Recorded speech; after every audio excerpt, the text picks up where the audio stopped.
Bismillahirrahmanirrahim. Alhamdulillahirrabbilalamin. Wassalatu wassalamu ala ashrafil anbiya'i wal mursalin wa ala alihi wa sahbihi ajma'in. Qala rabbi shrah li sadri wa yassir li amri wahlul 'uqdatam min lisani yafqahu qawli. Assalamualaikum warahmatullahi wabarakatuh. Apa khabar semua anak-anak murid? Ustazah harapkan semua dalam keadaan baik. Di musim PKP ini, tolong duduk di rumah. Kalau sekiranya tiada keperluan, tak perlulah keluar ya. Okey, baik. Untuk pengetahuan semua, hari ini adalah PDPR kita pada tahap 2 yang kita akan fokus sepatutnya pada jadual kita belajar Al-Quran dan hafazan. Tetapi disebabkan hari Khamis ini PDPR tiada dan subjek pada hari Khamis Ustazah anjak pada hari ini. Kerana tajuk subjek pada hari ini kita boleh buat ulang kaji untuk cuti sekolah nanti. Okey? Jadi hari ini kita belajar tafsir Al-Quran di bawah tajuk dakwah secara berhikmah. Okey? Jadi dah ready semua untuk belajar hari ini? Dakwah secara berhikmah. Apa itu dakwah? Apa itu hikmah? Penting untuk kita sebagai orang Islam bertanggungjawab, diamanahkan oleh Allah, semua memainkan peranan untuk berdakwah. Apa itu dakwah?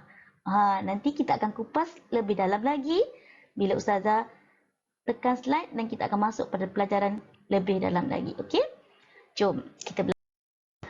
Okey, sebelum kita pergi kepada isi pelajaran, izinkan Ustazah terangkan sedikit kita kongsi sama-sama apa objektif pelajaran yang hendak kita capai. Di akhir pelajaran, Ustazah harapkan pelajar dapat membaca ayat Al-Quran dan tafsirannya, isi pelajaran dengan lancar. Ini biasalah, kita akan baca sama-sama dan Ustazah harap sangat anak-anak murid semua dapat mengulang kaji semula pelajaran dengan mengkaji dan membaca semula pengertian dan isi ayat Al-Quran tersebut dan isi dan pengertiannya. Kerana kita sedia maklum, di dunia akhir zaman ini banyak sangat berlakunya penyebaran berita-berita palsu. Betul tak? Jadi pada ayat ini ditekankan bagaimana penyampaian dakwah, penerimaan dakwah untuk kita berikan kepada halayak ramai dalam keadaan teratur dan yakini bahawa apa yang kita sampaikan itu tepat dan betul. Okey? Baik, yang kedua, objektif yang kedua, menyebut sebab turunnya ayat dengan jelas. Kita kena pastikan kenapa surah ini diturunkan. Apa sebabnya? Mesti ada cerita di sebaliknya. Jadi, Ustazah nak anak-anak murid jelas kenapa ayat surah An-Nahl ayat 125 ini diturunkan oleh Allah. Mesti ada cerita di sebaliknya. Jadi, bila anak-anak murid tahu perkongsian cerita tersebut, automatik kita rasa, oh ini sebabnya. Dan kita ada ilmu untuk sampaikan kepada orang lain. Okey, jelasnya? Baik, yang ketiga adalah memberikan, anak-anak murid dapat memberikan 3 pengajaran ayat dengan ringkas berpandukan isi pelajaran kita pada hari ini. Sebab setiap ayat yang Allah turunkan mesti ada cerita dia dan mesti bersebab, ada hikmahnya. Okey, jadi pastikan anda dapat, anak-anak murid semua dapat pengajaran di sebalik surah isi pelajaran yang kita belajar pada hari ini. Jelasnya? Okey, jom kita pergi kepada ini isi pelajaran surah An-Nahl ayat 125. Jom kita baca sama-sama ayat Qurannya dan tafsirannya. Okey, baik, jom sama-sama kita baca. Ingat tahu, bila kita baca kerana ikhlas kerana Allah, 1 huruf Quran bersamaan 10 pahala. Senang sangat Allah nak bagi kita pahala. Rebutlah. Ikhlaskan diri kerana Allah. Jom kita baca sama-sama. A'udzubillahi minasyaitonirrajim. Bismillahirrahmanirrahim. Ud'u ila sabila rabbika bil hikmati wal mau'izatil hasanah wajadilhum billati hiya ahsan Inna rabbaka huwa a'lamu biman dhalla an sabilihi wa huwa a'lamu bil muhtadin. Sadaqallahul azim. Pengertiannya, serulah manusia kepada jalan Tuhanmu dengan hikmah dan pelajaran yang baik, dan bantahlah mereka dengan cara yang baik. Sesungguhnya Tuhanmu, dialah yang lebih mengetahui tentang siapa yang tersirat dari jalannya, dan dialah yang lebih mengetahui orang-orang yang mendapat petunjuk. Pastinya kita nak tergolong di kalangan orang-orang yang sentiasa Allah bagi hidayah dan petunjuk. Tanpa hidayah Allah, tanpa petunjuk Allah, kita sesat, kita rugi. Jadi, sebagai orang yang beriman, wajib untuk kita kejar hidayah dan petunjuk Allah.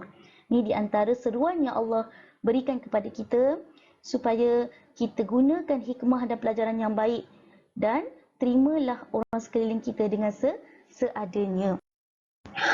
Okey, baik. Kita masuk kepada isi pelajaran. Okey, untuk sedia maklum, masing-masing dah dapat kitab kan? Okey, dalam kitab tersebut ada ayat-ayat ringkasan, iaitu pengertian ayat. Ustazah harapkan anak-anak murid juga dapat semak bersama-sama, dan depan mata anak murid pun semua mesti ada bersama-sama kitab tafsir. Okey, cuma di sini Ustazah huraikan secara ringkas sahaja.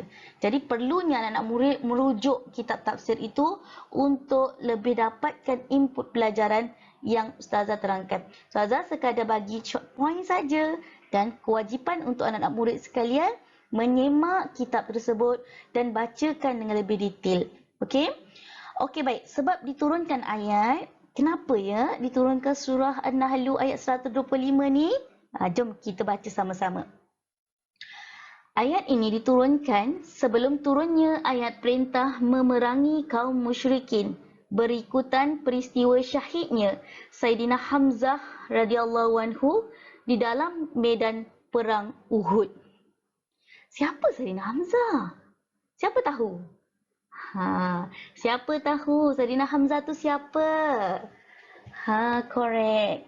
Saidina Hamzah merupakan bapa saudara Rasulullah sallallahu alaihi wasallam dan merupakan orang yang paling awal juga memeluk agama dan menyokong dakwah Rasulullah sallallahu alaihi wasallam.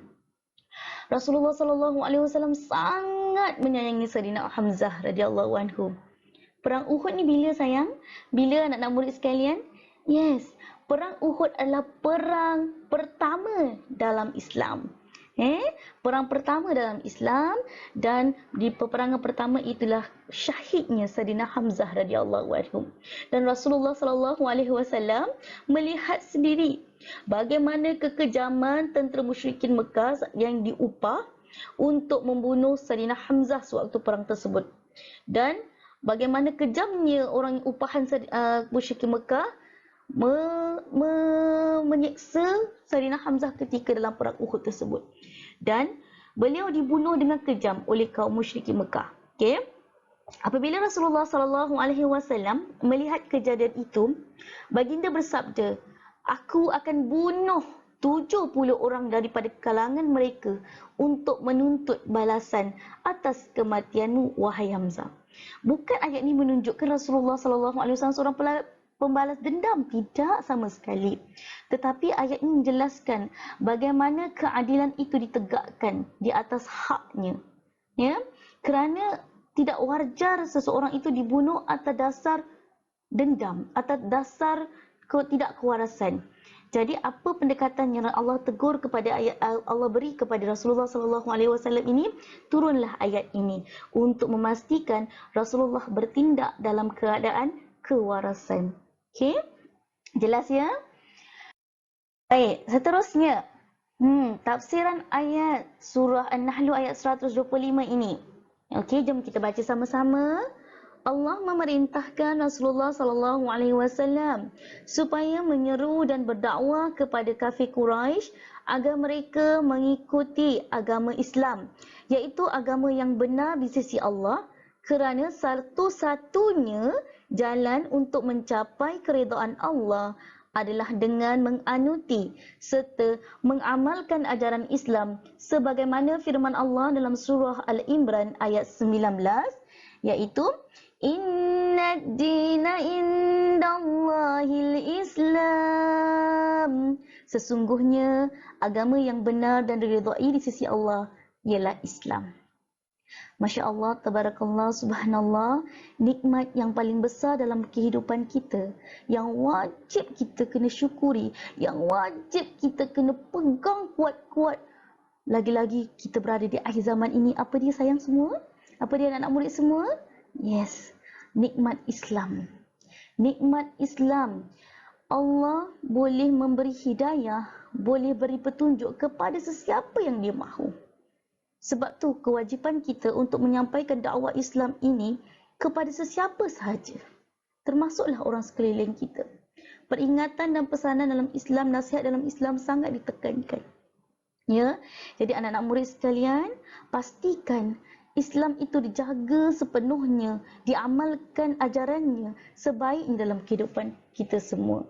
Saya menasihati diri saya juga dan saya menasihati semua yang mendengar, anak-anak murid saya semua. Okey? Okey, baik. Seterusnya, pendekatan dakwah yang digunakan dalam Islam. Islam ni agama yang sempurna pastinya. Kan? Sampai tengok Allah mengiktiraf. Allah mengiktiraf hanya agama Islam sahaja yang diredai oleh Allah.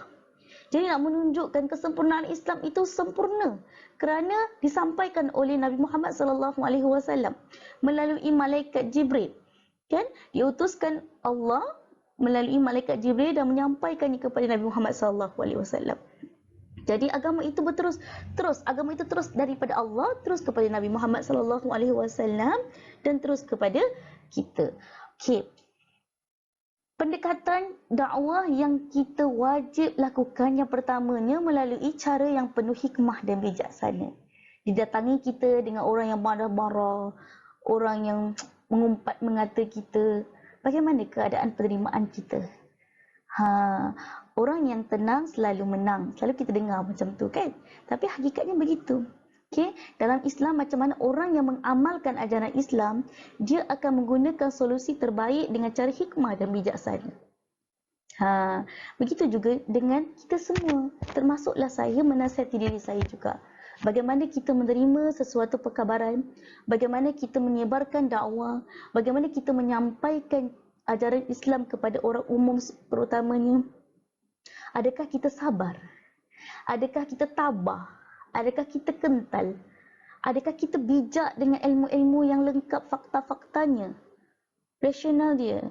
Ayat-ayat Quran yang sepatutnya.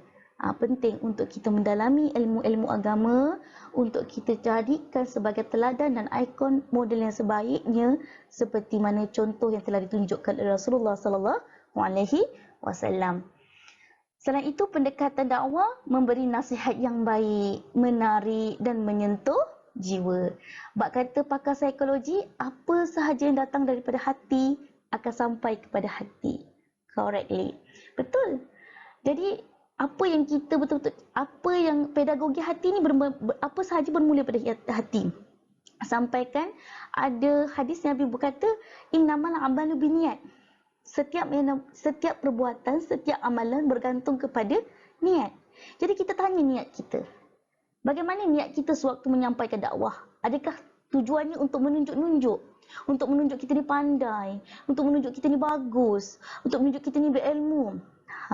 Niat kita tu bergantung kepada diri kita, kepada hati kita, nilaian hati kita. Kalau kita nilai hati kita tu nilai sepenuhnya kerana Allah, insya-Allah penyampaian tu akan sampai kepada umum, kepada orang yang nak disampaikan. Tetapi kalau niat kita menyampaikan dakwah itu dengan riak, dengan sombong, dengan takabur, maaf, memang tak sampai, malah orang benci.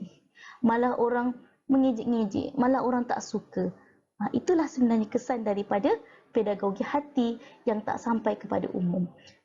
Jadi penting untuk anak-anak murid semua persiapkan niat yang baik, niat kerana Allah, even dalam anak-anak murid menuntut ilmu sekalipun sekarang ini. sekarang ini. Penting untuk anak-anak tekankan niat untuk belajar, menuntut ilmu walaupun proses PDPR sekalipun, pengajaran dan pembelajaran di rumah sekalipun. Ikhlaskan belajar kerana Allah. Takut amalan kita, penat lelah kita menulis, penat lelah kita mendengar, sia-sia, tak dapat pahala. Tu kita risau. Kita nak apa amalan yang kita buat, biar ada manfaat, biar ada pengertian, biar ada datang kebaikannya pada diri kita balik. Itu yang penting. Okey? Seterusnya, berkata atau menerangkan sesuatu dengan hujah yang tepat, bernas dan berkesan. Penting tak menuntut ilmu, penting sayang semua, anak-anak murid semua. Sebab dengan ilmu lah, bila ada ilmu, anak-anak murid dapat menyampaikan fakta itu dengan jelas, dengan tepat, dengan betul. Orang tak memperlekehkan. Malah orang boleh tahu apa yang kita sampaikan itu benar ataupun salah. Sekarang maklumat semua di hujung jari. Tetapi tidak boleh memperlekehkan teknik belajar dengan cara berguru. Walaupun maklumat semua di hujung jari, penting untuk kita mencari keberkatan ilmu itu dengan berguru. Dengan mencari guru untuk menuntut ilmu. Supaya apa yang kita sampaikan betul, tepat, bernas dan berkesan. Okey? Jelas? Okey, kemudiannya, apa itu kepentingan dakwah? Kenapa dakwah itu sangat penting dalam kehidupan kita? Sangat penting kerana yang pertamanya, dengan kita berdakwah, kita mentauhidkan Allah. Kita mengesakan Allah. Kita pamerkan keesaan Allah. Kita pamerkan kehebatan Allah. Kita tunjukkan kenapa kena sembah Allah. Apa sebab kita kena sembah Allah. Yes. Tunjukkan bahawa Allah itu sebagai Tuhan Ar-Rabbul Jalil. Yang tiada Tuhan yang layak disembah melainkan Allah. Tingkatkan tauhid orang yang mendengar dakwah kita. Supaya dakwah itu sampai dan dia nampak fungsi kepada dakwah tersebut. Ya, jelas ya? Okey, yang kedua, kepentingan dakwah untuk memberi nasihat dan peringatan supaya beristiqamah melakukan usuruhan Allah. Ingat anak-anak murid semua, sifat manusia memang pelupa. Daripada perkataan an-nas tu, manusia kan? An-nas, alif lam nun alif sin. An-nas tu bermaksud pelupa. Jadi perlunya dakwah orang sekeliling, circle yang positif, orang yang sentiasa mengingati dan memberi nasihat yang baik. Penting. Sangat penting. Jadi peranan anak-anak murid sekalian untuk mencari kawan yang baik, mencari circle iaitu keliling surrounding yang positif untuk sentiasa memberi semangat dan aura positif pada diri untuk sentiasa menjadi orang yang baik, lebih baik. Kan? Sebab tu penting dalam kehidupan kita sentiasa diingatkan, sentiasa dinasihatkan supaya kita tidak lupa diri. Apatah lagi dalam mengingati benda-benda yang mendatangkan kebaikan untuk diri sendiri. Ya. Seterusnya memperbaiki akhlak. Yes, betul. Rasulullah datang kepada kita tujuannya adalah pertama, Allah tak tekan kepada akidah. Walaupun akidah hadir juga. Tetapi Allah tekankan bagaimana untuk datangnya Islam ini untuk memperbaiki akhlak. Orang Islam bila sempurna amalannya, sempurna ajarannya, dia akan mempamerkan keindahan akhlaknya. Itu yang penting. Dengan adabnya jaga, bercakap dengan orang yang sepatutnya dia jaga, kehalusan suara, okay? Berkata yang baik-baik, kalau rasa tak dapat berkata yang tidak baik, dia senyap. Bagaimana indahnya Islam itu dengan adab. Jadi penting untuk datangnya dakwah itu untuk memperbaiki akhlak. Okey? Okey, seterusnya menyebarkan ilmu dan syariat Islam. Of course. Contoh terbaik seperti Ustaz Abid Liu. Allahu Rabbi, saya sangat sendiri mengagumi dirinya. Bagaimana seorang yang mu'allaf, walaupun dalam tempoh yang awal dia mula Islam, tetapi dia berkobar-kobar untuk menyampaikan dakwah dan menyebarkan dakwah Islam dengan mempamerkan akhlak Islam. Hebat, sungguh hebat. Jadi mana yang baik memang wajib awak jadikan sebagai teladan lagi-lagi di dunia akhir zaman ini. Okey, seterusnya mengukuhkan perpaduan umat Islam. Of course, bila datang circle yang baik, orang yang positif, semangat yang baik, kita akan jadi orang yang semangat untuk membuat kebaikan. Sentiasa menyokong, sentiasa bersatu hati, tidak menjatuhkan satu sama lain. Itu indahnya Islam. Islam datang dalam keadaan yang sentiasa bermusyawarah, sentiasa berkasih sayang. Automatik bila kita bermusyawarah, berkasih sayang, dia akan meningkatkan kesatuan hati, perpaduan hati. Tengok macam mana kita digalakkan solat berjemaah. Okay? Ada hikmah di sebalik. Malah Allah menggandakan pula pahala-pahala orang yang solat jemaah. Allahu Rabbi, indahnya Islam. Jadi kejar kebaikan dalam kehidupan kita supaya kebaikan itu berbalik kepada diri. Okey?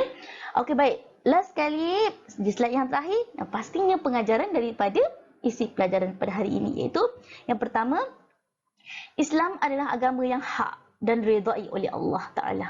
Allah tidak sama sekali mengakui dan menaik taraf agama lain selain agama Islam.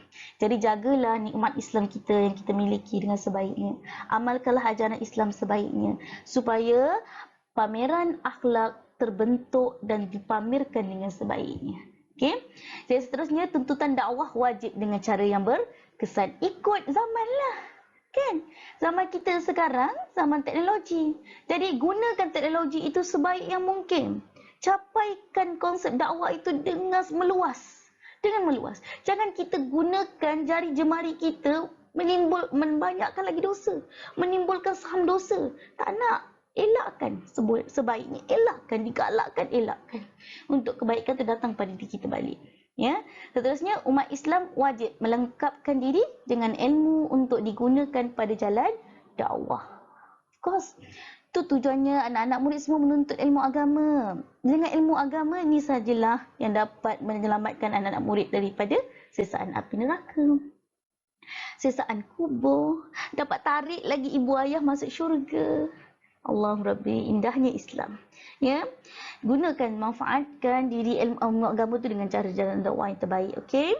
Seterusnya, kepelbagaian dakwah boleh dilakukan, tetapi bersesuaian dan bijaksana. Macam saya cakap tadi lah, macam-macam cara untuk kita berdakwah. Lagi-lagi di era dunia globalisasi ini, era dunia teknologi ini. Okey, gunakanlah manfaat teknologi ini sebaiknya untuk menyampaikan dakwah. Seterusnya, yang terakhir, hidayah itu hak milik Allah. Sentiasa minta kepada Allah diberikan hidayah, diberikan petunjuk. Apa doa dia?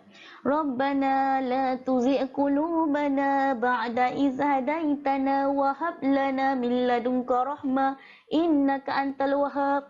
Ya Allah, janganlah engkau palingkan diriku setelah engkau menerimaku. Sesungguhnya kalau engkau tak terimaku, aku termasuk dalam kalangan orang yang rugi. Wa na'udzubillahi min zalik. Rabbana zalamna anfusana wa illam taghfir lana wa tarhamna lanakunanna minal khasirin. Okey. Amalkanlah doa-doa yang Nabi ajar supaya kita sentiasa dipayungi rahmat, berkat redha Allah Ta'ala hendaknya. Okey. Ingat, sentiasalah amalkan ajaran-ajaran Islam, buat perkara-perkara kebaikan terutama di dalam membaca Al-Quran. Okey, kau malas baca Al-Quran, hatimu sihat, penawar hati sempit itu dengan membaca Al-Quran, insya-Allah.